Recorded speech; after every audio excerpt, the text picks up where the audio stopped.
बहुत दिन पहले की बात है कि मुल्क यमन पर एक बादशाह हुकूमत करता था। उसकी रियाया उससे बहुत मोहब्बत करती थी और उस मुल्क के सब लोग बहुत खुश थे। बादशाह भी अपनी रियाया का बहुत ख्याल रखता था और उसके दिल में बड़ी आरजू थी कि उसकी मौत के बाद जो भी मुल्क यमन पर हुकूमत करे वो उसकी तरह इंसाफ पसंद और रियाया से मोहब्बत करने वाला हो। जूं जूं वो बूढ़ा होता जा रहा था, उसे ये एहसास शदीद हो रहा था कि अभी तक उसके तीनों बेटों में से कोई एक बेटा ऐसा नहीं है जो उसकी जगह ले सके। बादशाह हर वक्त परेशान रहता। फिर एक दिन उसने अपने वजीर से कहा, तुम ये देख रहे हो कि मेरी सेहत रोज बरोज खराब होती जा रही है और अब मुझसे हुकूमत के काम भी संभाले नहीं जाते। मुझे मशवरा दो मेरे अक्लमंद वजीर, मैं क्या करूं? असल में मेरे लिए ये फैसला करना बड़ा मुश्किल है कि अपने तीनों बेटों में से किसे बादशाह बनाऊं। वजीर ने बादशाह की बात सुनी, फिर बड़े अदब से कहा, बादशाह सलामत, अल्लाह आपको लंबी जिंदगी दे। आपके ख्याल में आपका कौन सा बेटा ज्यादा अक्लमंद है और आपकी जगह संभाल सकता है? बस यही फैसला करना तो मेरे लिए मुश्किल है। वैसे मुझे अपना सबसे छोटा बेटा ज्यादा अक्लमंद और ज़हीन लगता है। तुम लोगों को ये बात अच्छी तरह मालूम है कि बाकी दोनों भाई अपने छोटे भाई से जलते हैं और उसके बारे में कहते हैं कि वो बेवकूफ़ है और बादशाहत के बिल्कुल काबिल नहीं है। वो उससे हसद करते हैं और हमेशा उसके खिलाफ बातें करते रहते हैं। हजूर, आप कोशिश कीजिए कि उन तीनों में से सबसे अक्लमंद शहजादे का इंतखाब करें। वजीर ने बादशाह को कुछ और मशवरे भी दिए और बादशाह उन मशवरों पर अमल करने को तैयार हो गया। एक दिन उसने अपने तीनों बेटों को अपने पास बुलाया और उनसे कहा, मैं अब बूढ़ा हो गया हूँ और मेरी ख्वाहिश है कि तुम में से सबसे ज्यादा अक्लमंद को बादशाहत सौंप कर अपनी बाकी जिंदगी खुदा की याद में बसर करूं। अब्बा जान, ये आप खूब बेहतर जानते हैं, आप जिस तरह मुनासिब समझें। तीनों बेटों ने यक जुबान होकर कहा, मैंने उसके लिए इंतजाम किया है। बादशाह ने कहा और फिर अपने मुलाजिम हास को बुलाकर कहा कि जाओ 3 कबूतर ले आओ। उसी लम्हे 3 खूबसूरत कबूतर बादशाह के पास पहुंचा दिए गए। फिर बादशाह ने कहा, मैं इन कबूतरों को बारी बारी फिजा में छोड़ दूंगा। पहला कबूतर जिस तरफ जाएगा बड़ा शहजादा उस तरफ जाएगा, दूसरा कबूतर जिस तरफ उड़ेगा मंझला शहजादा उस तरफ जाएगा और तीसरा कबूतर जिस तरफ रुख करेगा छोटा शहजादा उस तरफ जाएगा। 15 दिन बाद तुम लोग एक एक करके वापस आओ और कोई ऐसी अनोखी चीज लेकर आओ जो मुझे हैरान कर दे। जो सबसे अनोखी चीज लेकर आएगा उसी को सबसे अक्लमंद माना जाएगा और उसे बादशाह बना दिया जाएगा। बोलो, जवाब दो, क्या तुम में से किसी को इस बात पर एतराज है? तीनों शहजादों ने बादशाह की बात मानने में अपनी रजामंदी जाहिर कर दी। चनाचे बादशाह ने बारी बारी तीनों कबूतर हवा में उड़ा दिए। शहजादे घोड़ों पर तैयार थे। पहले कबूतर ने मशरिक की तरफ रुख किया तो बड़ा शहजादा घोड़े पर बैठकर उसके पीछे पीछे हो लिया। दूसरा कबूतर मगरिब की तरफ उड़ा तो मंझले शहजादे ने उसी तरफ का रुख कर लिया। लेकिन तीसरा कबूतर उड़ा और महल के बाग में जाकर बैठ गया। छोटा शहजादा भी उसके पीछे जाने को तैयार था कि वो ये देखकर हैरान रह गया कि कबूतर बाग में जाकर बैठ गया है। फिर शहजादे ने भी अपना घोड़ा उसी जगह रोक लिया जहां कबूतर एक दरख्त पर बैठ गया था। वो सोचने लगा, मैं अब भला क्या करूं? मेरे पास तो आगे जाने के लिए कोई जगह ही नहीं है और यहाँ रुककर मैं क्या करूंगा? और कबूतर तो इस तरह बाग में जाकर रुक गया है कि लगता है कि वो अब वहां से उड़ेगा ही नहीं। तो क्या मैं जमीन के अंदर दाखिल हो जाऊं? शहजादा परेशान था और दिल ही दिल में खुदा से दुआ मांग रहा था कि वो उसके लिए कोई राह निकाले। अभी वो ये बातें सोच ही रहा था कि कबूतर अपनी जगह से उड़ा और उसके कंधे पर जा बैठा। शहजादे ने उसे हैरत से देखा। अचानक ही कबूतर के मुंह से आवाज निकली, अच्छे शहजादे, जब तुम्हारा 14वां दिन आधी रात के बाद गुजर जाए तब ठीक इसी जगह पर दोबारा आ जाना, जगह का ख्याल रखना। शहजादा हैरानी से इधर उधर देखने लगा कि ये आवाज कहाँ से आई, लेकिन ये आवाज कबूतर के ही मुंह से आ रही थी। ये कहकर कबूतर उसके कंधे से उड़ा और फिर फिजा में गायब हो गया। शहजादा हैरानी से कबूतर के ये अल्फाज सुन रहा था और सोच रहा था कि ये तो बड़ी अजीब बात है। बहरहाल वो अपनी जगह से उठा और वहां से चल पड़ा। उसने उस जगह को पूरी तरह जहन में रखा था। बाकी दोनों शहजादे आए या नहीं आए वो एक अलग बात है, लेकिन छोटा शहजादा वक्त गुजरने का इंतजार करने लगा। बादशाह ने उसे आजाद छोड़ दिया था और इसके बाद उसके बारे में कोई छानबीन नहीं की गई थी। आहिस्ता आहिस्ता दिन गुजरते रहे। शहजादा छुपा रहा। फिर जब 14वें दिन की आधी रात गुजरी तो वो बाग में ऐन उसी जगह आ खड़ा हो गया जहाँ के बारे में कबूतर ने उससे कहा था। शहजादा ये देखकर हैरान रह गया कि उस जगह को जिसे वो अच्छी तरह जानता था अचानक ही एक दरवाजा नमूदार हो गया। ये दरवाजा जमीन के अंदर की तरफ जा रहा था। शहजादे ने आओ देखा ना ताओ, खुदा का नाम लिया और अंदर दाखिल हो गया। जमीन के नीचे नमूदार होने वाले दरवाजे में एक सीढ़ी थी जो कि बिल्कुल गहराइयों में जा रही थी। शहजादा ये सीढ़ी उतरता चला गया। सीढ़ी की आखिरी जगह पर उसे फिर से एक दरवाजा नजर आया जो कि बंद था। उसने दरवाजे पर हल्की सी दस्तक दी तो दरवाजा अचानक खुल गया। शहजादा हैरान तो हुआ था, लेकिन वो बहादुरी से अंदर दाखिल हो गया।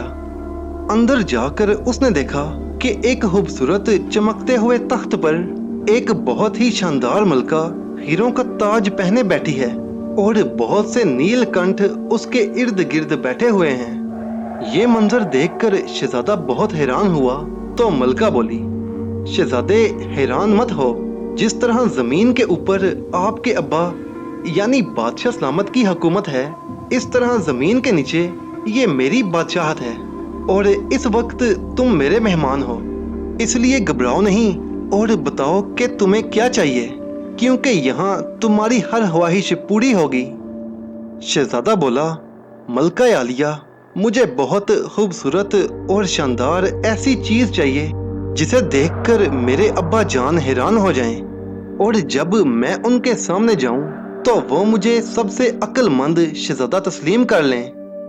मलका ने गर्दन हिलाई और नीलकंठों की तरफ रुख करके बोली, तुमने शहजादे की बात सुनी, जाओ और रुए जमीन पर ऐसी कोई चीज तलाश करो जो दुनिया में सबसे ज्यादा हैरान कर देने वाली चीज हो।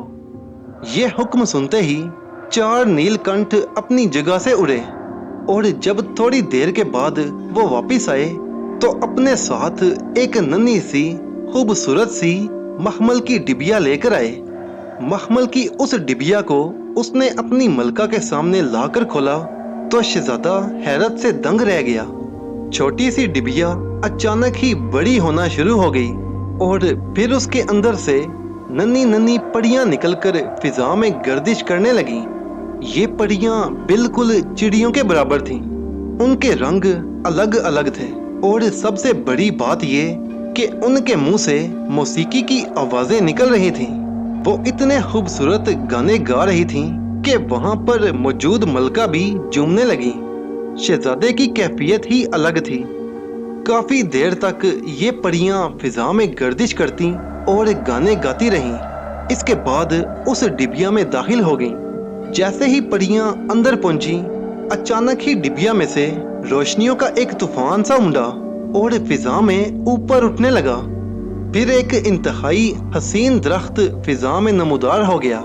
दरख्त की शाखें फैलती चली गईं और उस छोटी सी जगह में एक बहुत ही अजीमुल शान दरख्त नजर आने लगा। वो सारी पड़ियां उस दरख्त की शाखों पर बैठी हुई थीं और मदम मदम सी मौसीकी की आवाज फिजा में बुलंद हो रही थी। ये मंजर भी खत्म हुआ और दरख्त छोटा होने लगा। फिर वो दोबारा उस डिबिया में समा गया और इसके बाद डिबिया का ढक्कन आहिस्ता आहिस्ता बंद होने लगा और फिर वो उतनी ही छोटी डिबिया बन गई।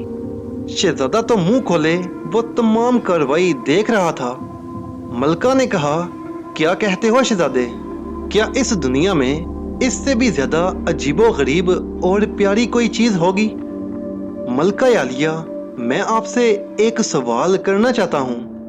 हाँ बोलो, मलका ने कहा। क्या ये डिबिया मुझे मिल सकती है? शहजादे ने बड़े अदब से कहा, मैंने इसे तुम्हारे लिए ही मंगवाया है। मलका ने कहा, क्या मैं इसे लेकर जा सकता हूँ? शहजादे ने कहा, हाँ मैं ये तुम्हारी नजर करती हूँ। शहजादे ने वो डिबिया ली और मलका का शुक्रिया अदा करते हुए बाहर आ गया और फिर वो बाग में पहुंच गया। उसके बाहर निकलते ही दरवाजा गायब हो गया था। सुबह हो रही थी, चनाचे वो डिबिया अपने लिबास में छुपाकर बादशाह के सामने पहुंच गया। उस दिन दरबार में तीनों शहजादे आ चुके थे। बादशाह ने बड़े शहजादे से पूछा कि वो क्या लाया है। तब शहजादे ने बादशाह के सामने एक खूबसूरत हार पेश किया। ये दुनिया के सबसे कीमती हीरों में से एक हार था।